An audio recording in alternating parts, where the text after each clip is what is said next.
Chika Minute na po mga kapuso at ang maghahatid ng latest sa showbiz happenings ngayong gabi, walang iba kundi ang It Girl host ng Sparkle na si Janina Chan. Janina. Thank you, Miss Vicky. It's great to be back and happy Friday, chikahan mga kapuso. Mixed emotions ang mga bida ng My Ilonggo Girl na sina Jillian Ward at Michael Sager ngayong tapos na ang kanilang taping. But wait, marami pang sorpresa this finale week kabilang ang isang eksena na naging totohanan. Makichika kay Lars Santiago.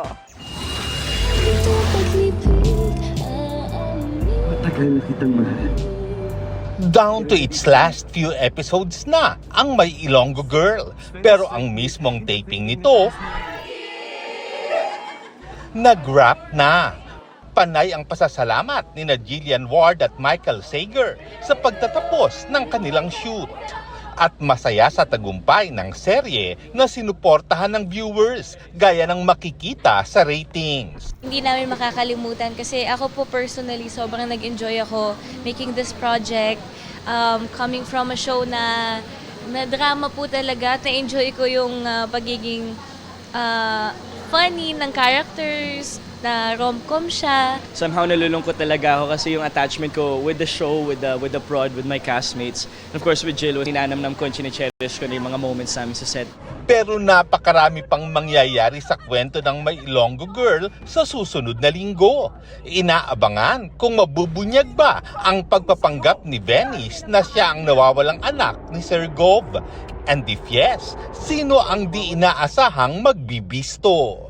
Nagtapat na rin si Jampol ng pag-ibig kay Tata at mapapayaka pa na masasaksihan ni Francis. At ano itong chika na happy ang ending for Jampol? Sa ganda ng kwento ng My Ilonggo Girl, maging ang cast ay nadadala sa mga eksena at nagugulat sa mga nangyayari. Pero even more dramatic ay ang isang eksena na totohanan na pala dahil last taping day na. Yung iyak namin is, Totoo na. ito parang malapit siya sa real life scenario namin. I was looking into Jill's eyes and naramdaman ko talaga na i-cherish ko na itong moments ito. It's my way of parang saying thank you. Yung attachment ko with her, with the show, is very, very solid. So Kung ano exactly ang nangyari kaya may iyakan, abangan. Lars Santiago, updated sa showbiz happening.